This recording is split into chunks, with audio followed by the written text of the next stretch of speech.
¿Cuál es el raye con los coach?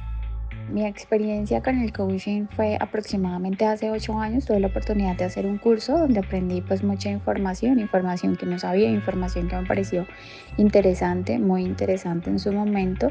Y luego tuve la oportunidad de hacer unas sesiones ya como personalizadas. En su momento esas sesiones me ayudaron bastante por el proceso que estaba pasando, que fue un proceso de duelo. Sin embargo, siento que sí hubo varias cosas que quedaron en el aire.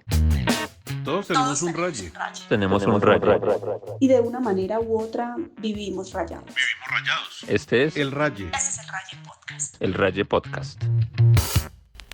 Para este escenario, nuevamente, tenemos a mi gran amigo Carlitos Sanabria, en donde vamos a desarrollar este tema tan importante y tan polémico, ¿no? Sí. ¿Cuál es la diferencia entre un coach y un psicoterapeuta o un psicólogo clínico? Qué buena pregunta y qué tema tan pertinente, Doc Yadira, porque es que yo siento y percibo que se confunden los roles. Y debo decir que me parece el coaching una herramienta muy importante para personas que quieren generar una ruta hacia un resultado. Pero, ¿qué sucede? Que en medio de esa ruta hacia el resultado, pues creo que van apareciendo cosas, van apareciendo trastornos. Yo le digo a eso como que van apareciendo fantasmas y parece que ahí hay una cosa que es un poco delicada, que no la lleva al coaching, sino que la lleva a la psicología. ¿Usted cómo lo ve? Bueno, yo creo que este tema está larguito y está muy interesante desarrollar además, Carlitos, porque aunque yo no soy, mi especialidad realmente es la psicología clínica, la psicoterapia como tal, pues digamos que en algunos escenarios, pues el tema de la formación en coaching aparece mucho, sobre todo en los psicólogos que trabajamos con empresas también, ¿no? Pero pues he podido entender varias cosas allí someramente a través como de lo que he podido aprender y también de las experiencias que he recibido inclusive de los pacientes que llegan de pronto de un proceso de coaching y que tienen muchos cuestionamientos al respecto. A veces funcionan y a veces no funcionan tanto. Entonces, creo que podemos pensar en varios escenarios. Uno, pues poder hablar como de la diferencia de la responsabilidad que tiene un psicólogo clínico y un coach. De repente la parte conceptual también, que creo que es importante poderla abordar.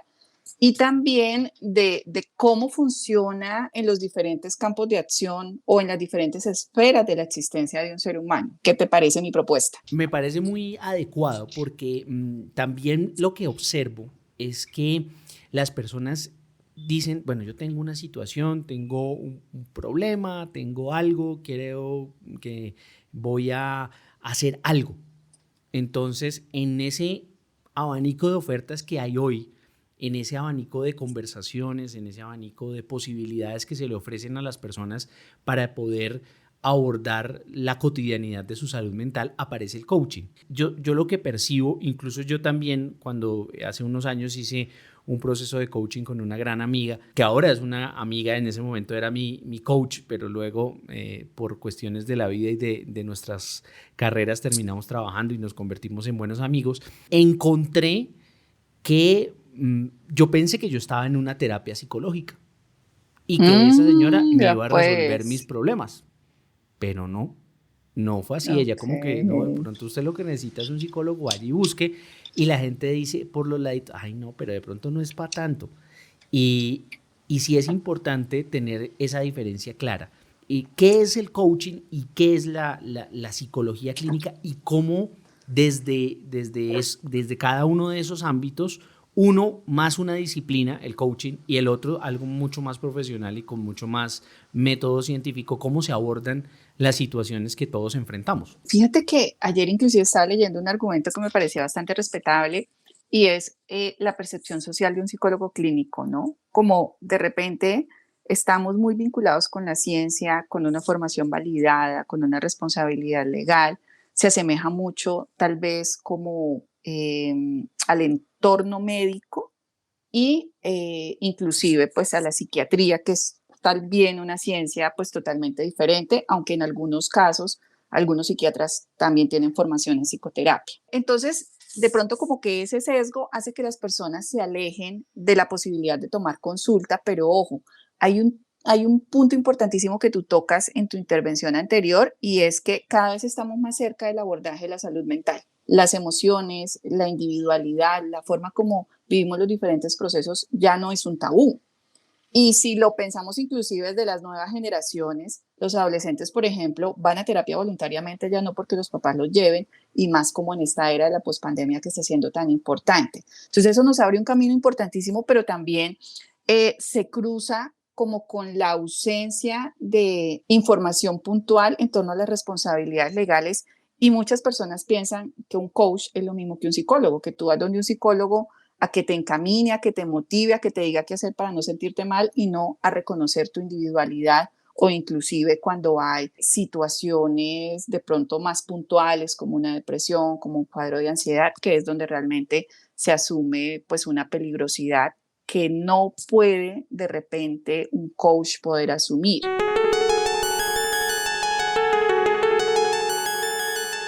¿Por qué? Porque no hay un colegio, ni hay una entidad, ni hay una regulación de las funciones de un coach pues en ningún lado del mundo, ni en nuestro país ni en ningún lado del mundo. Un coach puede ser una persona que tiene una formación, que se preocupó por su salud mental y que de alguna manera se siente con la responsabilidad y con la posibilidad de multiplicar lo que aprendió a partir de sus vivencias, a partir tal vez de unas inclusive conceptualizaciones, pero no tiene una tarjeta profesional para hacerse cargo de la vida de otras personas. Entonces, eventualmente cuando se da una psicopatología, cuando hay un trastorno, cuando hay una enfermedad de tipo psicológico, pues el coach no puede hacer mucho al respecto. Y más bien sí se puede correr el riesgo de minimizar esa situación y ese sufrimiento a través de un proceso directivo que va a quedar solamente allí, en una dirección, pero no en una comprensión, en un acompañamiento, ni en una responsabilidad legal frente al tema. Ahora, mi experiencia, 8 años después de haber estado en una terapia tradicional, por decirlo así, con una psicóloga por algo más de un año, comparando las dos, siento que las dos tienen enfoques totalmente diferentes. En mi caso, siento que tuvo mayor resultado o me funcionó más la terapia con la psicóloga, porque pues en el coaching te enseñan el tema de motivación, que todo viene de ti, que la solución a todos tus problemas está dentro de ti, y en cierta parte es real. Sin embargo, se trabaja es como con las ganas, con la motivación y con la emoción del momento. Creo que ahí queda todo. Uno sale de esas sesiones súper motivado, con ganas de comerse el mundo. Sin embargo, esa motivación se acaba, no sé, tú al día después.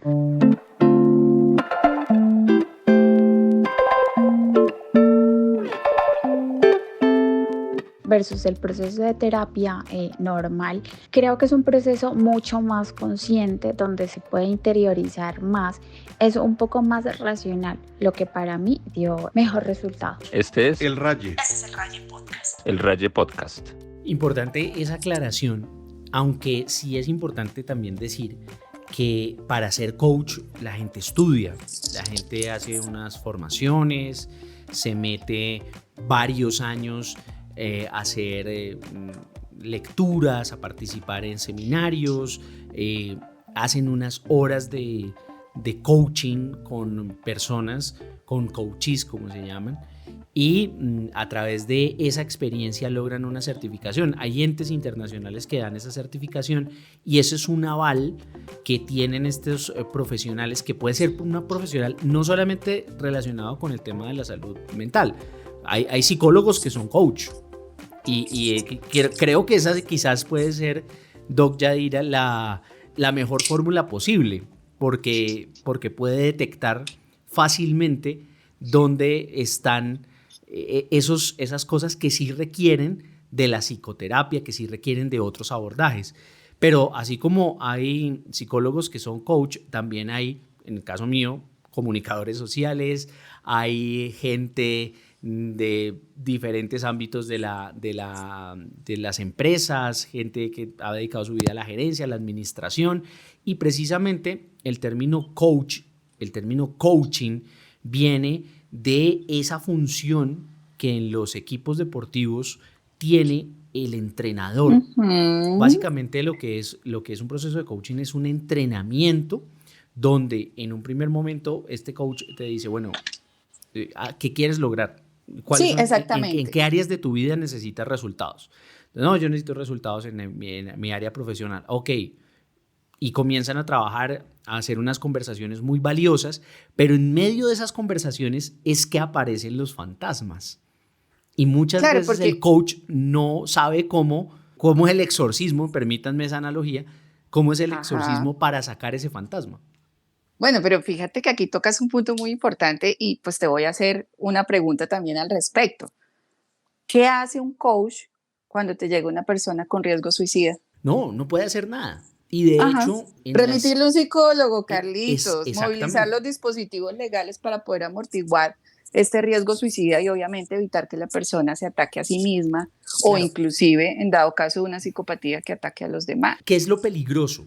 Que hay ciertas personas que utilizando la fachada del coach pretenden ir más allá y no manejan ese tipo de situaciones. Pero un coach serio, profesional, formado y certificado va a decir, esto no lo puedo tocar yo, esto necesita de un psicólogo, yo tengo le puedo recomendar uno, o escoja el que usted considere. Yo me he encontrado también con gente muy responsable, con conocidos inclusive que me han remitido pues como sus direccionados en este caso, porque no sabría cómo poderlo decir en castellano de otra forma, como las personas con las que están trabajando y me dicen, no, mira, definitivamente tiene que iniciar psicoterapia porque la situación realmente de base está muy complicada. Pero yo que he visto, porque no te puedo decir realmente conceptualmente, a nivel conceptual cómo funciona, pero yo que he visto que de repente, digamos, algunas formaciones tipo las de Enneagrama tienen unas categorizaciones de personalidad donde de alguna manera tú buscas que las personas que estás direccionando encajen allí. Pero entonces eso nos lleva a un desconocimiento de la individualidad y a veces ese enegrama en el que tú cabes está acompañado, por ejemplo, de conductas inadecuadas con las sustancias psicoactivas o de pronto con ludopatía o de pronto con adicciones. Y ahí, ¿cómo lo solucionas tú como coach? Respetando las personas que han estudiado estas técnicas y todo lo que conlleva el enneagrama.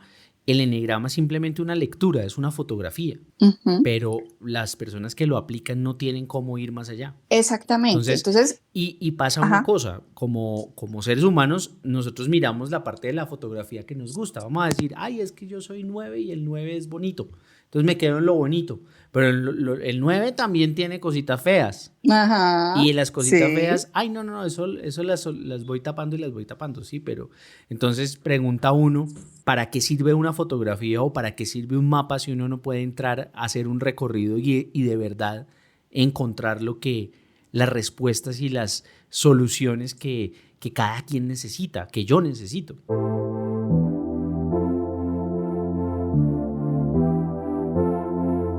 Entonces entramos en dos puntos importantes que hemos tocado ya. Uno, pues son las actuaciones de un profesional de la salud mental o de un responsable de la salud mental de otro frente a unas situaciones extraordinarias o inclusive ante la psicopatología que pueda acompañar a una persona que tú asumas, ¿no?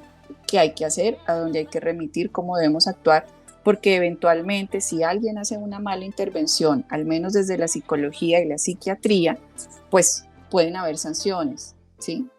Pueden haber inclusive consecuencias legales para poder responder frente al perjuicio o frente a lo que dejaste de hacer. Pues en el caso del coaching, esa parte queda un poco en el aire, ¿no?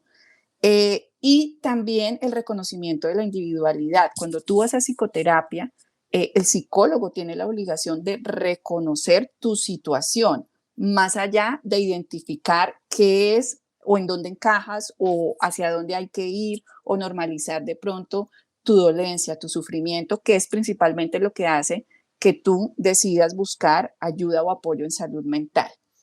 Siento que de repente en esa misma lógica o en lo que he podido entender, el coaching funciona muy bien, por ejemplo, para temas motivacionales de grupo, pero no de individuo. ¿Por qué? Porque desde el principio, desde la psicología, tenemos la posibilidad de entender que no siempre tenemos que estar bien, que los seres humanos somos un conjunto de dolencias, de errores, de defectos, de fortalezas también, de aciertos, y que el tema motivacional pues responde mucho de repente como a ese estigma de no tienes la posibilidad de vivir tus emociones feas, digamos, las que no sean chéveres, solamente las chéveres, y entonces vamos a mandarte con alguien que te motive, porque así es que tienes que estar, ese tiene que ser tu estado natural para que consigas resultados, para que tengas dinero, para que bla, bla, bla. Además de las líneas de acción que creo que pueden ser muchísimas, ¿no? El tema del el coaching motivacional frente a la parte económica, el coach de vida frente a la parte de las emociones, el tema de las constelaciones, como tienen, hay como muchas líneas de intervención allí, no sé si las estoy juntando todas porque realmente, como te decía, pues mi profesión es psicóloga clínica, pero pues creo que puede ser bastante confuso si la persona desde el principio no dice, mira, lo que mi trabajo contigo es esto, pero si lo que ocurre es esto, pues mejor vas donde un terapeuta o vas donde un psiquiatra o vas donde alguien que realmente tenga un trabajo más profundo en salud mental y te posibilite trabajar en tus situaciones individuales. Creería yo que podría ser como una conclusión respecto a este ámbito, pero quisiera también poderte escuchar a ti desde la otra perspectiva, Bueno, obviamente. yo le cuento que yo he hecho 2 procesos de coaching individuales, Sí. uno grupal y 2 grupales, uno de forma personal y otro de forma empresarial. Sí. Y yo he encontrado particularmente resultados interesantes en cada uno de esos procesos. Tuve la fortuna y la posibilidad pues, de estar en ambientes y en entornos donde había mucha protección para poder expresar ciertas cosas y para poder entrar y resolver algunos aspectos de mi vida pues, que no estaban funcionando bien. Siento que todos esos procesos fueron, en términos generales, un despertar de conciencia. Es decir, de darme la oportunidad de conocer y de ver cosas que de otra manera no las hubiera visto. Okay. Y eso fue interesante. Me parece también un poco vicioso esa motivación o ese positivismo exacerbado, ¿sí? Tú lo puedes lograr, tú lo puedes hacer, es que si tú lo crees, tú lo logras, y como esa, mira, no creo que haya, no creo que haya una persona que logre sostener energéticamente ese nivel de emocionalidad tan alto. Y déjame decirte que yo sí siento que yo sí me pude haber hecho un poco de daño en algún momento frente a eso, porque yo estaba viviendo como en esa bicicleta, montado en una bicicleta, como subiendo la montaña todos los días. Y no, la montaña también tiene bajadas y también tiene momentos y la carrera también tiene momentos neutros donde no hay ni subidas ni bajadas, sino que la vamos llevando con tranquilidad, y hay momentos donde sí subimos y hay otros que no, pero a veces el mensaje y lo que muchas personas entienden de ese mensaje es que hay que mantenerse motivado y seguir, y es que yo lo puedo lograr y lo puedo hacer, y eso cansa. Claro, y cuando no está pasando sientes que estás mal, claro, que formas parte de la anormalidad. Exacto, y hay otra cosa que también es bastante viciosa frente a este tipo de abordajes, y es que hay una cantidad de infoproductos, hay una cantidad de libros, hay una cantidad de podcasts, hay una cantidad de talleres, hay una cantidad de cuentas en LinkedIn, en Instagram, que te están dando información, que te están botando contenido permanentemente sobre esa onda. Y entonces, ¿qué sucede? Las personas típicamente que han entrado en contacto con esta información sienten que solamente con el hecho de leerla, o sea, cuando tú lees en una mañana a Tony Robbins con Robin Sharma, con John Maxwell, en una sola mañana ya tu vida está arreglada y no hay que trabajar, no hay que hacer nada, y ya tú estás motivado, feliz, y lograste en las áreas de tu vida todos los resultados que tú querías. Ay, me alegra muchísimo no conocer ninguno de esos autores, ¿sabes? Pero las personas que han estado en contacto con estos temas motivacionales y que han estado en contacto con este tema del coaching saben de quién les estoy hablando. Tony Robbins es un entrenador de muchísima audiencia en los Estados Unidos. Cada uno de sus entrenamientos por bajito cuesta $1,500. Son eventos que prácticamente toca hacerlos en un estadio de fútbol o en un estadio de baloncesto porque llegan 10,000, 15,000 personas. Robin Sharma es el autor de una técnica que es interesante, que yo la he practicado, que se llama el Club de las 5 de la mañana, que resulta muy interesante, y hay allí un sustento científico bastante chévere para entender por qué cuando hacemos ciertas cosas desde muy temprano, en colombiano, el que madruga Dios le ayuda, el que madruga Dios le ayuda, cómo es que hay que hacerlo funcionar, él lo explica. Y John Maxwell, pues es uno de los autores que en términos de liderazgo empresarial y de liderazgo de equipos, pues es uno de los más leídos y los más consultados. Entonces, ¿qué pasa? Si usted puede leer lo que sea, lo que más le guste, pero si usted no lo aplica, es como pretender que porque todos leemos 100 años de soledad y nos parece espectacular, ya nos convertimos en escritores. Creo que realmente es la oportunidad justamente para saber, bueno, cómo todo eso se relaciona contigo, con tu historia, con tu presente, con tus inseguridades, con tus angustias, con todo ese contenido también reprimido, que creería que es difícil realmente que en unas 5 o 6 sesiones directivas o de coaching tú realmente puedas poder establecer. También he detectado algo muy interesante y no sé si sea realmente el enfoque, pero en alguna ocasión tuve mucha interacción con personas del área y lo que yo detectaba es que las personas culpabilizaban demasiado a los demás de lo que sentía. Si tú estás sintiendo esto es porque es culpa de alguien, porque no es siempre buscando como eso, más que responsabilidades como culpas, ¿no? Y tercerizar un poquitico el estrés, la angustia, el dolor, cuando realmente forma parte de tu individualidad, de tus emociones, y a veces puedes hacer muchas cosas al respecto, pero también a veces no. Esa era como una sensación en la interacción que me generaba. Sí, pero creo que ese tipo de expresiones provienen de gente que pasó por procesos de coaching que no eran profesionales. Es decir, que no eran gente que dentro del ámbito del coaching que te puede decir, hey, esto que tú estás viviendo lo necesitas tratar con un psicólogo, no es conmigo. Okay. O sea, esto no tiene que ver con una ruta, porque lo que el coaching te propone es una ruta, una serie de pasos que se construyen desde las mismas posibilidades que cada persona tiene para conseguir un resultado.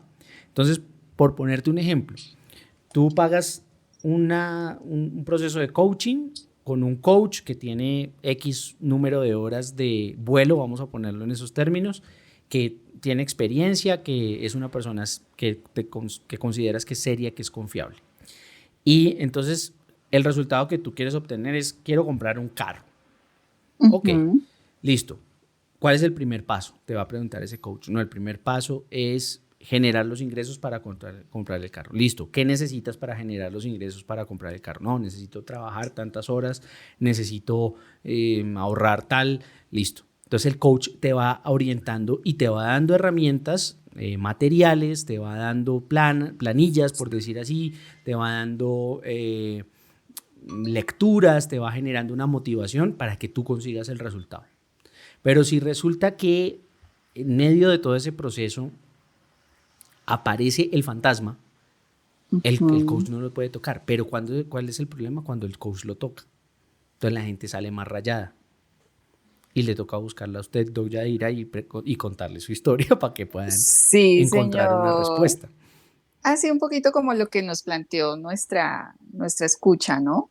Sí. Que de repente fue en búsqueda como de algo que estaba viviendo y básicamente el enfoque fue, mira, sí, hazlo de esta manera y pare de contar. Entonces ella sintió realmente que tenía que ir más allá y poder no solamente desprenderse de su proceso de duelo, sino también poder empezar a mirar un poco hacia adentro, hacer ese proceso de introspección, no desde lo que hay que hacer, desde la dirección conductual, digamos, sino también desde ella como un conjunto, con emociones, con una historia, con unas tendencias tal vez a poder vivir su afecto de determinada manera. Ese tipo de casos me los he encontrado y también me he encontrado mucho como con personas que de pronto tienen eso, una condición, digamos, de ansiedad que ya ha sido prolongada a través del tiempo. Entonces la persona al principio se siente bien porque hay un acompañamiento y luego queda como de, bueno, ¿y ahora qué hago con mi vida? Porque es esa la pregunta constante de la persona con un cuadro de ansiedad o con un trastorno de ansiedad. Y de dependencia, ¿sabes? Porque incluso coach que conozco y que sé de sus capacidades y de lo que pueden conseguir con las personas, son muy conscientes en decir los procesos no se pueden alargar en el tiempo. Hay gente que pueden hacer 5 sesiones y lograr su resultado y todo más que bien, y no vas a encontrar sesiones de coaching más allá de 10 sesiones. Sí. Porque más allá de 10 sesiones se puede generar una dependencia. Entonces el día que no tienes al coach ahí al lado diciéndote cosas, dándote motivación, dándote herramientas, pues ya sientes que no se puede vivir. Cuando una de las cosas que también enseña el coaching es que el coach no tiene por qué decirle a la gente lo que debe hacer. Bueno, esto es interesante porque sí me he encontrado con muchos procesos el coach, o con experiencias en donde las personas literalmente reciben como un manual, pues, de qué tienen que hacer y cómo lo deben hacer, inclusive hasta en la vida diaria. Estoy casi seguro, yo sin ser coach certificado, es algo que lo que digo, lo sé por las conversaciones y por lo que he leído, porque es un tema que me interesa, que el coach no tiene por qué decirte qué es lo que tú tienes que hacer. No, y la psicoterapia tampoco, que es lo peor del caso. Claro, y lo que tiene que decirte el coach, lo que tiene que decirte es tu terapeuta, es hacerte ciertas preguntas con una carga de profundidad potente que te permitan encontrar respuestas y que a través de esas respuestas, a través de lo que se conoce como la mayéutica, tú puedas encontrar la respuesta, puedas encontrar una solución que sea válida para ti. El coach que viene o el psicólogo que viene a decirles que usted tiene que hacer A, B, C, D, creo que no está direccionado a lo que realmente las personas están esperando.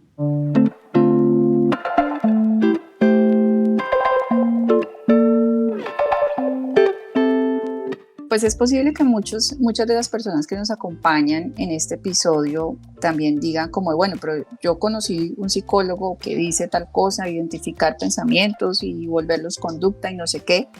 Tal vez a partir de la psicología conductual y cognitivo-conductual, que es un poco más actual, sí hayan algunos procesos un poco directivos al respecto. Yo personalmente no formo parte de esa área y lo procuro y lo evito, porque sí hay un riesgo importante de terminar asumiendo la responsabilidad sobre el día a día del paciente, así como hay pacientes que de repente ante alguna recomendación le dicen a uno, no, mira, definitivamente no me sirvió esto para nada, es totalmente válido y la idea es que haya una relación ahí sí de reciprocidad y de suficiente empatía en la relación terapéutica para poderle decir también al terapeuta si las cosas están funcionando o no están funcionando.